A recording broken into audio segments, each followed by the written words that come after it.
Hello there, digital world, and welcome back once again to another episode of Spliced In Later. And as promised, it is time for a movie review, and one that comes highly anticipated, specifically for me, but also for any regular listeners to this show or for regular fans of movies and pop culture and all of that stuff. Something that we talk about on this show quite a lot. From the MCU, we are reviewing Doctor Strange in the Multiverse of Madness, having only just got back from the cinemas and watching it. As listening to this, it will be readily available in cinemas everywhere, so I'm sure most people are planning on seeing it. But if you didn't even know it was coming or when it was out, now you know. If you're regular listeners on this show, you know we delve into the MCU quite a lot. It is probably the thing we talk about the most consistently, and that is because it is probably my favorite thing from movies and TV shows.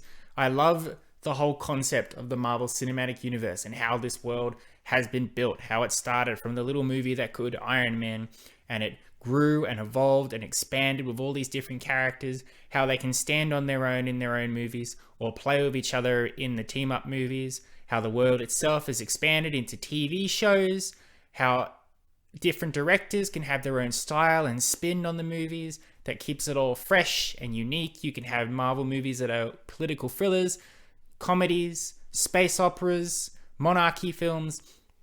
There's something there for everyone, and it does not seem to be slowing down anytime soon. You would have thought with something like Avengers Endgame, that would be it, but this is money, making lots of it, so why would Disney and Marvel stop? It is always worrying now from this point that they might go too far. And you can see little cracks of it in certain bits where fan service is overlapping actual quality and content, or just throwing everything in there with new characters and new references and things, which might get a bit too much. But so far, so good. Our regular series on this show, we either go back and we talk about the early days of the MCU, those early films, and see how it slowly grew and evolved. And probably more frequently, we review the newer stuff that has been coming out in theaters and on Disney+, especially since the pandemic has slowed down a bit, or I guess people aren't as scared of it anymore. There's frequently movies, and now also frequently Disney+ TV shows. Last year, we reviewed Black Widow, Shang-Chi, Eternals, and Spider-Man No Way Home. And on Disney Plus now, there's plenty of TV shows. WandaVision, The Falcon and the Winter Soldier, Loki, What If, Hawkeye, and Moon Knight, which is wrapping up its episode today. And I will be talking about that with you sometime next week. But this is our first MCU film for 2022. Highly anticipated, lots of marketing going into it. The sequel to 2016's Doctor Strange, starring Benedict Cumberbatch. We are here today to talk about Doctor Strange in the Multiverse of Madness. And I will try and keep this as vague as I possibly can, because one thing that's bugged me about this movie's marketing is nobody seems to be able to keep a lid on any of the major secrets or cameos or spoilers. There are one or two things which haven't necessarily made it into Marvel's own marketing, but having come out of this movie, you got to steer clear of the Wikipedia pages, of YouTube videos that aren't mine, anything that's talking about this movie, because odds are you will be spoiled on something. Even by Marvel itself, with the TV spots and the trailers. There were so many trailers for this movie, so many TV spots on YouTube and TikTok that specifically were just pointing at big cameos and big surprises and going, look, it's in the movie. That annoyed me. I was desperately trying to avoid this stuff because I'm one of those people, and I like to think most people are the same, that want to go to a movie and experience the thrills and surprises the way it's meant to. So you can be surprised in a movie and go, oh wow, cool, I didn't see that coming. Instead of watching a movie and remembering the 500 or 600 trailers you saw for Doctor Strange, which in its way spoils the movie and the tension for you, because you know, for example, okay, somebody's in peril, but I saw in a trailer that they were doing something else in a completely different scene when they spoiled this thing. So I know everything's fine, so the tension's lifted. So I want to do my part, and so if you're looking for me to talk about any of the surprises or turns or post-credit scenes or anything in this movie, I won't be doing that. I will be keeping it vague and basically just here's the plot. Basically, we'll talk about the performances, about the vibe and feel and the direction of the movie, and my recommendation. Will it be positive? I don't know. What do you think? Anyway, Doctor Strange in the Multiverse of Madness. The basic plot is this. Doctor Strange, Stephen Strange, he's still living in the New York sanctum. He is basically alone. He's a superhero. He's the master of the mystic arts, but he doesn't have a lot going on in his life. He's just got his buddy Wong, who is now the Sorcerer Supreme. That's not a spoiler because it's already been established in previous films. Then one day, he discovers a young girl called America Chavez. She comes basically falling into his life. She is on the run. She's in peril because something is hunting her. She has a special power that is connected to the multiverse, something that is becoming more and more common and frequent in the MCU, most specifically with the stuff going on with Loki and What If and Spider-Man No Way Home. Doctor Strange takes it upon himself to help this young girl, America Chavez, protect her from whatever is hunting her. To do so, he recognizes the signs of witchcraft and turns to a fellow Avenger for help, Wanda Maximoff, the Scarlet Witch, who is a master of magic in her own rights. Following that, there are some escapades, and of course, as expected, Doctor Strange ends up falling through the multiverse and visiting different worlds where he encounters different variations of his own world, where he'll come across different variations of people he knows from his own life, whether it's his long lost love, Christine Palmer, his frenemy, Baron Mordo, anyone else from the MCU canon may pop up here or there. But the ultimate goal is to protect America Chavez and find a way to stop the demons and the entity that is coming after her to steal her power to traverse through the multiverse. Because if they get it, this person will be able to rule over the multiverse or destroy it. Either way, either option, not so good. And that's it. That's all I can talk about. Apologies if you can hear my cats playing in the background. To talk any more spoils the enjoyment of the movie, the way events naturally occur. Now, in terms of performances, as has been said before, Benedict Cumberbatch is a great Dr. Stephen Strange. The character himself is hard to like, but that is by design. He's the same sort of dickhead jerk smarminess that Robert Downey Jr.'s Tony Stark was, but less charming, I think. And that is by design. You don't want Doctor Strange and Iron Man to be the exact same in terms of personality and charisma. Doctor Strange lacks that toothy grin and that attitude that goes, okay, Tony's being a bastard right now, but I love him. He's a lovable bastard. Doctor Strange is stiff. He's wooden. He has trouble connecting with people, opening up emotionally. He doesn't really know how to tell jokes or how to let jokes into his life. He doesn't know how to show people that he cares about them or anything like that. And he always ends up just insulting people. And Benedict Cumberbatch does that great. It's hard because this is the second solo Doctor Strange movie, and it's been 6 years since the first one. But because he's been showing up in the Avengers movies, in Thor Ragnarok, in Spider-Man No Way Home, it feels like we've got a lot of Doctor Strange already. But he hasn't been in the spotlight for quite some time. And I do think it struggles a bit to have a film on his shoulders because he lacks that likability or that charisma or that engagement that you can get from other MCU heroes, which means in the beginning when it's just him, it does mean the movie gets off to a slow start. But once he starts interacting with other people, especially his good friend Wong, and he's able to play off other people, it gets a lot better, and the movie gets a lot better as a result of that. Especially his relationship with America Chavez, played by, I apologize if I get the actress name wrong, Xochitl Gomez. Now, I don't know very much about America Chavez from the comics. From what I was hearing about after the movie, she's fairly new to the Marvel world, much like Kate Bishop from Hawkeye or Yelena Belova from Black Widow. But she's great. She's got very cool powers, and she's got a good attitude and spunk and charisma. She plays off well with Doctor Strange. I mean, this is basically the Doctor Strange and America Chavez show. It's the two of them bouncing off each other, going through the multiverse, staying one step ahead of the bad guys and trying to save each other and get each other out of pickles.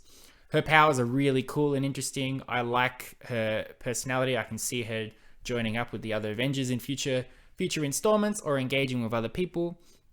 She is extremely likable. Where Doctor Strange is brusque and cold and smarmy, she's sweet and kind and able to stand up for herself. So I thought she's a great new addition, not only to this movie, but to the Marvel Cinematic Universe as a whole. Obviously, our other big player in here is Elizabeth Olsen as Wanda Maximoff, the Scarlet Witch. I was apprehensive about what they were going to do with her in this movie because if you remember, if you have listened, or if you haven't, go check out my eventual review of WandaVision. I really liked that show in the beginning. I thought it was a cool concept. I do not think it stuck the landing, but apparently I'm in the minority for that. I really liked when that movie was leaning into her trauma and her tragedy and how her actions have repercussions. But somewhere towards the end, it seemed to decide, oh no, but even though she's done terrible things and hurt people, she's really a hero in her own right, and those people should be grateful. I think the message got lost there. But that's nothing on Elizabeth Olsen's portrayal, for sure. I've quite liked Wanda in team-ups of the Avengers and Civil War and all of that. She gets quite a lot to do in this movie. She gets to come into her own right finally as the Scarlet Witch. I know everybody's been waiting for it for quite some time, but now she's got the outfit, she's got the power, she got the spells.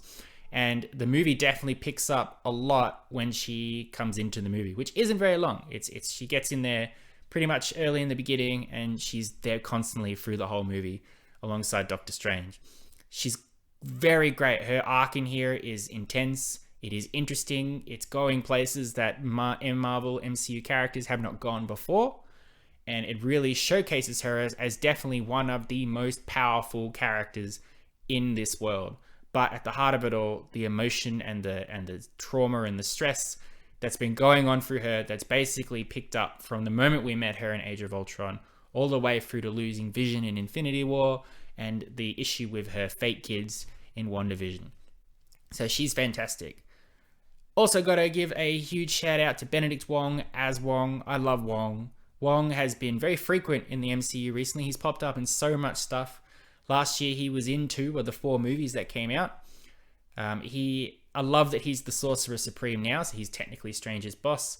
They have a very good repertoire between the two of them. He's very cheeky. He's got a few good barbs and jokes in there. But when the shit hits the fan and he needs to lead the sorcerers against the evil that's coming, when he gets into very serious situations where you don't know if Wong's going to make it out alive, you feel worried. I was like, don't you hurt Wong. Wong's great. Leave him alone. But he holds his own. He's a hero in his own right. And Benedict Wong is so funny and so charismatic. He's got all the charisma. He's got, as I said, with Iron Man having the jerk face, but the charm. Doctor Strange is the jerk face. Wong has the charm. Fantastic stuff. Aside from that, the other supporting characters in here are fine enough. They serve their purpose well.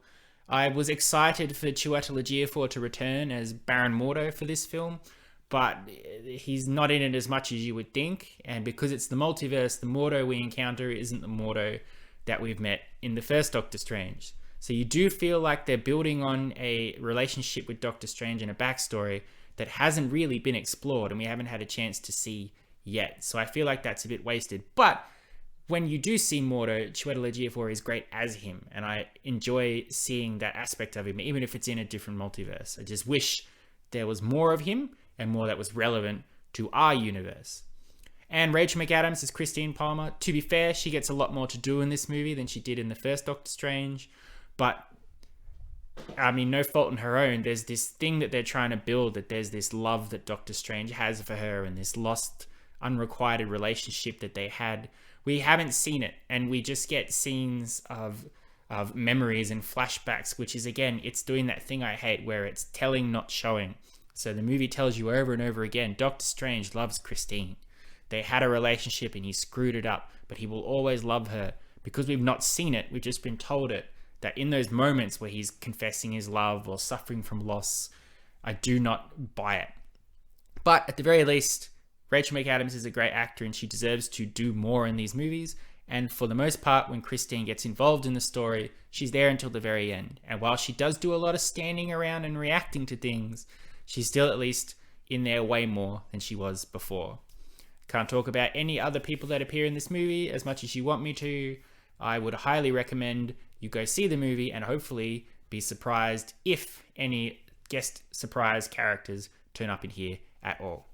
Now, the other big thing about this film is its direction by Sam Raimi. Ever since this movie was announced back at Comic-Con in 2019, the whole hook for this movie was it's the MCU's first horror movie. It's going to be a movie that's scary and unsettling, which unsettled me because if you're regular listeners on this show, you know that I do not like horror films. Not because they're bad or anything, I just don't like being scared.